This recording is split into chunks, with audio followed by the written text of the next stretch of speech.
Og föstudagsþátturinn heldur áfram og við ætlum að færa okkur yfir í menntamálin því á hverju ári þá veitir forsetaembættið menntaverðlaun og ég svo heppin að hafa hérna 2 tilnefnda aðila hjá mér. Það Ólöf Ása Benediktsdóttir úr Hrafnagilsskóla og Björn J. Sighvats úr Fjölbrautaskóla Norðurlands vestra. Verið velkomin bæði 2 og til að byrja með bara til hamingju með tilnefningarnar.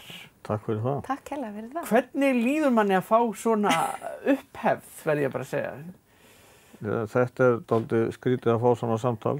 Já. Ég átti von á allt öðru þegar Ingvar hringdi mig og hélt hann alltaf að biðja mig að smíða verðlaun fyrir sig.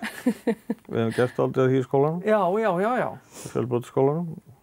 En það var ekki raunin. Nei, þetta hefur ekki hvarflað að þér að þetta væri erindi. Nei, ég átti ekki von á þessu. Nei, en hvernig leið þér? Já, það var svo sem að sama. Ég bjóst ekki við þessu náttúrulega, en þetta mjög skemmtilegt. Já, þetta bara... Og kannski líka bara svona eins og, maður hugsa alltaf, ég held að mjög eðlilegt, maður hugsa alltaf af hverju ég, af hverju ekki einhver annar, bara þetta ekki einhver mistök, einhvern veginn, að þetta þannig starf, það bara, maður einhvern veginn ekki að vinna það til að verða frægur eða eitthvað þannig. Nei, það dálítið erfitt að verðleggja það sem maður að gera. Já, dálítið erfitt að meta það og svo margir að gera margt gott. Já, auðvitað. Þannig að við varum mjög hissa held ég, bæði 2. En hlýtur samt að vera ómetanleg hvatning og bara svona viðurkenning á manns störfum í gegnum árin. Já, Jú, þetta alltaf mjög gaman að fá svona viðurkenningu en það dálítið skrítið að þurfa að taka við henni samt og allt það. Já. Það einhvern veginn má alls ekki vona því að hefur verið að sækjast eftir í eitthvað eða hvað maður á að segja. Nei. Eins og þið segið, þetta kannski svona eina af þessum stéttum þar sem að þú ert ekki í þessu fyrir viðurkenningarnar eða framan. Það starfið sjálft sem að kannski gefur mest. En formleg afhending eða hvernig fer þetta fram eða svona lýsið svona hans fyrir okkur? Já, það verður semst einn af þessum 5 verður valinn. Já. Og þetta verður bara eins og í íslensku eddunni. Já. Sem að í mitt Fjölbrautaskóla Norðurlands vestra að smíða verðlaun að gripin fyrir. Já. Það bara einn valinn og afhending verður, ég veit ekki hvort það á Bessastöðum eða hvort það einhvers annar staðar. En eitthvað á vegum embættisins, forsetaembættisins. Já.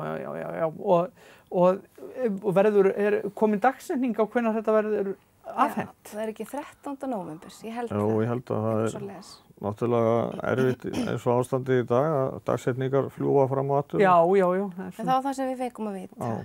13. nóvember. 13. nóvember. Það 20% líkur. 20, já. Og 40% að komi norður. En það ekki? Jú, það nú ótrúlega magnað. Nei, maður hefur hólegar kannski væntingar til þess, en það bara heiður að vera tilnefndur. Já, ég ætla að segja sigurinn nú kannski bara svolítið mikið unnin með tilnefningunni. Ég vil ekki bara segja það. Jú, ég held að verðum að vera mjög ánægð með þetta. Já, þetta svona vonandi jákvætt bara fyrir starfið og fyrir skólana okkar, jákvætt umtal og mér finnst það mikilvægt. Já, sjálfsögðu. Bara mjög mikilvægt.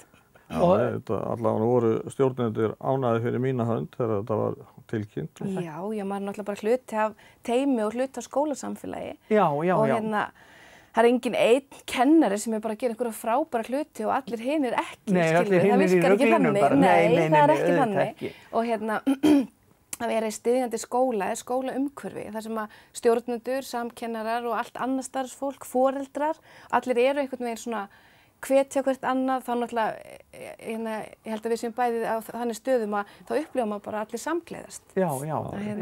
Það eiga kannski allir dálítið hlutdeild bara í þessum árangri. Algjörlega, það er þannig. Já, það er engin svona afbrýði sem Nei, Guð minn almáttur ekki til að tala og maður svo stríði ég bara hinum í teiminu að ég tilnefni þig næst og það getur hver sem komið með ábendingu, það er þannig. Það er auglýst eftir ábendingum og við veitum ekki hverju það voru.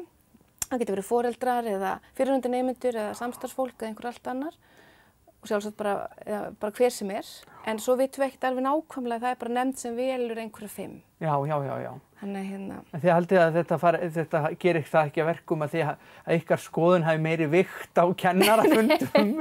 Nei, ég held ekki. Ég held nú ekki, sko. Við vorum með rafræn foreldraviðtöl í fyrradag og þá sagði ein mamma við mig, Það var þetta náttúrulega glænýtt og í fyrradag, já, þriðjudaginn eru viðtölin og mánudaginn er þetta tilkynnt. Já. Þá sagði ein mamman svona bara gegnum skjáinn, við erum náttúrulega með besta kennaran á Íslandi og maður alveg engin pressa, þetta er ekki þannig sko. En gott sko skólastarf byggir á því að við viljum gjarnan hafa gæðin þannig að það skiptir ekki öllu máli hver kennir barninu en við vitum samt að persónulegir eiginleikar eins og bjartsýni og tiltrú á nemendum skipta bara sköpum. Já. Og já, ég held það. Hvetja nemendur til dáða. Ég las nú Björn og það er nú kannski það sem þú ert til dæmis tilnefndur fyrir. Já. Er það ekki? Og svo fékk ég náttúrulega miklar hamingjóskir úr Reykjavík fyrir sunnan á barnabörnunum og þau hringdi mig seinni partinn á mánudeginum og óskuðu mig fyrir að vera besti kennari í heimi. Þær voru nú ekki að draga af því. Nei, það er bara... Eru þær ekki í nefndinni? Nei, því miður, það var ekki í nefndinni. Ég var sem að setja nokkra fyrirrandi nemendur og beða þá að leggja inn orð. Nei, ég veit allan ekki hvernig þessi nefndi skipuð eða hvað eru margir í henni eða neitt hana. Þannig að það þýðir ekkert að vera að reyna að hnýsast hana.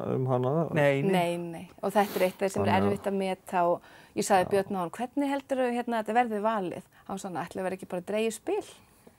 Já, hver veit? Hver veit? Já, því að sko, við erum náttúrulega nokkur þúsund sem koma til greina og það hlýtur að vera erfitt að plokka einhverja 5 úr og svo einn af þeim. Sko tilfinningin er náttúrulega svo að við sem að störfum í skólunum að ég held að við séum einu sem eru með unglinga og við erum stolt af því og manni finnst oft svona, þeir fá kannski ekki nægilegt vægi, finnst mér. Ég er unglingasjúk, ég elska að kenna unglingum og svona yngri barnakennara sem finnst litlu börnin krúttleg, ég er ekki þar sko. Nei. Að ég er sjaldan beðin að leysa af á yngsta stigi. Eða vantar kennar einhverju veikur þá er ég síðust á listanum, hvort ég beðin að kenna 6 ára börnum. En svo er aðrir sem að sjá unglingana og bara hvernig getur þú kennt þeim bara, þú veist, geðvond og þung og þreytt og svitafíla á þeim eitthvað svona. Mér finnst þau æðisleg, mér finnst bara unglingar æðisleg. Já. Og það er svo magnað að starfa með ungu fólki. Já, það eru líka, sko, það eru náttúrulega miklu klárari heldur en þau halda sjálf. Já. Geta gert miklu meira. Það þarf bara aðeins að ýta þeim á stað og slökka kannski oftar á símanum og eitthvað svoleiðis, þannig að þau einbeiti sér því sem þau að gera. Og hvetja þau bara dálítið áfram. Já, og þá kemur þetta nú allt saman, eins og til dæmis þetta með edduverðlaunin sem þau eru að smíða.